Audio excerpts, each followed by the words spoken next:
Oke, assalamualaikum warahmatullahi wabarakatuh, sahabat keluarga Nani Septiani.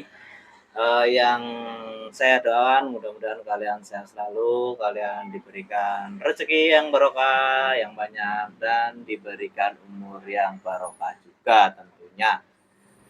Nah, di bincang-bincang Pak Su episode ke-11 ini Pak Su ingin membahas modus-modus penipuan terbaru ya. Jadi modus-modus penipuan terbaru ini untuk sasarannya itu adalah warung-warung yang menggunakan QRIS atau menggunakan warung-warung yang membuka jasa transfer ya. Jadi di beberapa video yang ada di salah satu sosial media saya yang banyak bermunculan modus-modus penipuan, yaitu orang yang ingin mencoba transfer transfer ya, meminta transfer dana ke OVO, ke Dana, aplikasi Dana, ataupun ke akun-akun keuangan yang lainnya ya. Jadi modus terbaru ini adalah orang meminta transfer ke nomor tertentu, nomor Dana atau OVO tertentu, atau Shopee, atau link aja, atau ya segala macam lah itulah ya, top up lah ya. Jadi mereka itu modusnya meminta transfer sekian, ketika sudah ditransfer orang itu langsung kabur. Dan alhamdulillah juga banyak orang-orang yang sadar akan modus-modus itu. Jadi kayak di salah satu video yang Pak Su lihat pada saat itu, ada seorang ibu-ibu meminta transfer ke Dana sebesar 500.000 tanpa memberikan uangnya. Jadi dia minta transfer 500.000 dan disebutkan nomor dananya sekian sekian sekian, dan setelah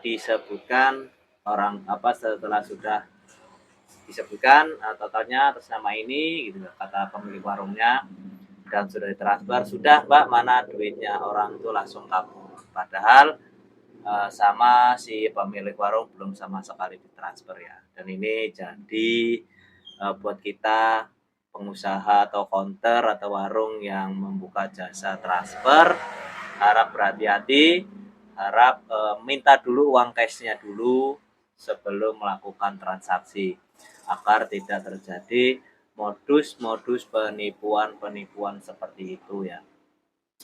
Terus ada juga sekarang modus penipuan orang disuruh orang gimana ya? Ada orang datang ingin mengambil barang, misalnya kayak sekarang kan gini, kayak misalnya saya menitip dagangan saya di warung tertentu gitu loh. Misalnya saya menitip roti gitu atau kerupuk gitu. Nah, sekarang jadikan modus penipuan. Jadi dia berpura-pura disuruh dari si pemilik usaha ini atau yang menitipkan barang ini untuk mengambil barang tersebut. Dan kemarin juga sempat lewat ada seorang bapak-bapak juga yang katanya ingin ngambil barang dagangan, sebuah kerupuk, kalau nggak salah kerupuk apalah itu ya. Dan ketika ditanya mereknya apa, dia kelimpungan. Ketika di video dia ngomong jangan divideokan. Terus ketika ditanya sama si pemilik warung, emang barangnya apa, mereknya apa, nggak ada merek kata dia kan. Nah, terus si pemilik warung bilang, semua yang nitip di sini bermerek semua. Kamu kalau mau nipu jangan di sini. Dan akhirnya alhamdulillah modus itu pun gagal. Dan modus yang selanjutnya adalah modus di ATM. Nah, ini biasanya untuk korbannya ini adalah emak-emak, ibu-ibu yang kurang paham dan kurang mengerti akan ATM ya, cara menarik uang di ATM. Ini sebenarnya udah lama ya untuk yang modus ATM ini. Jadi si pelaku ini pura-pura mengambil ATM, tapi dia menaruh sesuatu itu yang mengakibatkan si ATM itu tidak bisa masuk. Setelah dia melakukan itu selesai, kemudian dia keluar, Nah, terus si pelaku ini biasanya 2 orang ya. Jadi datanglah si korban, ibu-ibu pada saat yang aku lihat videonya itu ibu-ibu, ketika masukkan ATM-nya dia tidak masuk-masuk. Akhirnya yang pelaku pertama ini datang, pura-pura ingin membantu. Kenapa ini ATM-nya nggak masuk-masuk? Setelah dilihat apa namanya, si ATM-nya ini sudah ditukar duluan sama si pelaku kedua, dan ketika itu si pelaku memberikan ATM yang satunya kepada si pelaku satunya, dan pelaku apa ATM yang palsu itu dimasukkan, rupanya ternyata masuk, dan dicoba si ibu-ibu suruh masukkan PIN-nya. Nah, si korban satunya si pelaku satunya ini menghafalkan PIN dari ATM ibu-ibu tersebut. Dan setelah dia mengetahui PIN dari ATM ibu tersebut, kedua pelaku kabur. Dan ini juga bisa menjadi kewaspadaan kita semua ya, terutama untuk ibu-ibu ketika ingin mengambil uang di ATM, lebih baik ngambillah di briling untuk lebih amannya, atau ditemani oleh suaminya atau anaknya yang paham di ATM, agar tidak terjadi modus-modus penipuan yang seperti itu. Dan masih banyak juga ada juga modus penipuan QRIS. Nah, jadi QRIS itu untuk para pelaku usaha ya, untuk para pelaku usaha kayak saya ini. Kalau saya sekarang sudah nggak menggunakan QRIS ya, karena banyak kejadian orang mengganti QRIS dari toko tersebut, atau dari apa namanya kafe mungkin, atau dari apa, diganti QRIS-nya dengan QRIS orang tersebut. Jadi ketika orang transfer melalui QRIS itu masuknya ke rekening si pelaku itu, dan itu juga jadi kewaspadaan juga untuk para pedagang yang menggunakan QRIS. Cek setiap hari QRIS-nya apakah masih punya kita, ataupun nanti takutnya sudah diganti sama orang lain, dan bisa mengakibatkan kerugian buat kita semua ya. Kalau di zaman dulu itu penipuan itu dulu masih menggunakan telepon ya, dengan menanya nama, dengan menanya ini itu akhirnya terhipnotis orang itu, akhirnya transfer beberapa nominal uang. Apalagi orang-orang yang tidak mengerti masalah undian-undian itu, ketika ditelepon Anda mendapatkan undian sepeda motor dan harus mentransfer sekian sekian sekian sekian, dan dia melakukannya. Dan itu pun dulu juga terjadi sama tetanggaku. Katanya anaknya dulu adiknya kecelakaan katanya. Ini lagi di rumah sakit. Dan karena tetanggaku itu orangnya polos, akhirnya dia meminjam uang sekitar 3 juta rupiah, dan dia mentransfer ke orang tersebut. Entah sudah tertransfer atau apa belumnya, saya juga tidak tahu. Dan kakak saya juga dulu juga pernah hampir tertipu juga. Dia bilangnya kakakku yang nomor 3 ini katanya kena kasus narkoba dan sedang dibawa ke polsek, dan harus mentransfer sejumlah uang untuk membebaskannya. Dan ketika ditelepon dan diproses, rupanya kakakku ini masih di rumah. Dan aku juga pernah juga mendapatkan telepon pada saat itu ya, karena kalau aku, dia pertama telepon mengaku-ngaku, ini siapa, ayo tebak siapa, kata, oh ini Lele, sini sini sini. Dan dia terus menjawab iya, dan dia bercerita katanya menemukan dompet di pom bensin dengan nominal duitnya sekitar 3 juta rupiah.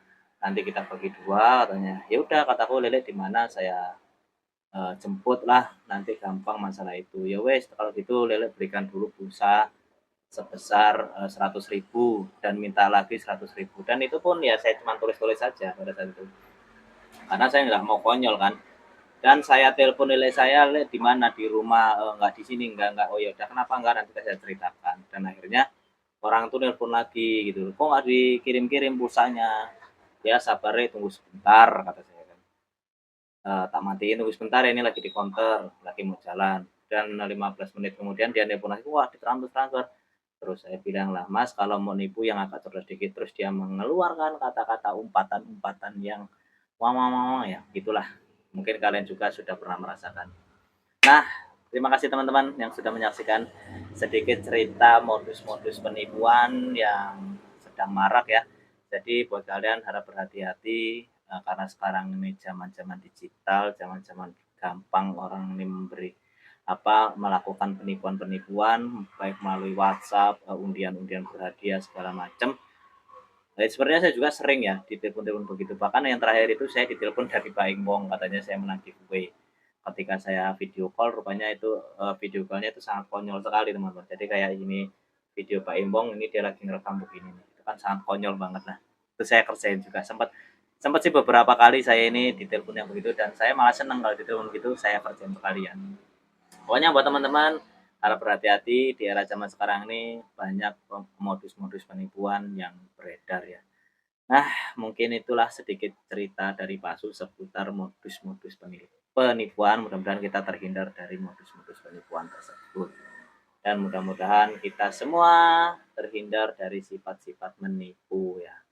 Nah, terima kasih teman-teman yang sudah menyaksikan. Mudah-mudahan ini bisa menjadi cerita, bisa menjadi apa ya, motif bukan apa ya, cerita pengalaman ya. Apa sih? Pokoknya itulah. Dan jikalau teman-teman memiliki cerita-cerita seputar modus-modus penipuan, silakan tulis di kolom komentar. Tinggalkan jejak di kolom komentar. Nanti insya Allah Pak Sul bacakan ya. Kalau ini insya Allah nanti dibacakan. Nah, itulah teman-teman. Terima kasih yang sudah menyaksikan video ini dari awal sampai akhir. Mudah-mudahan menghibur dan mudah-mudahan kalian terhibur. Jangan lupa buat kalian yang ingin mensupport channel dari keluarga Nani Septiani, bisa dengan cara share, komen, dan like video ini atau dengan cara subscribe. Oke, terima kasih yang sudah menyaksikan. Langsung akhiri. Assalamualaikum warahmatullahi wabarakatuh. Dadah.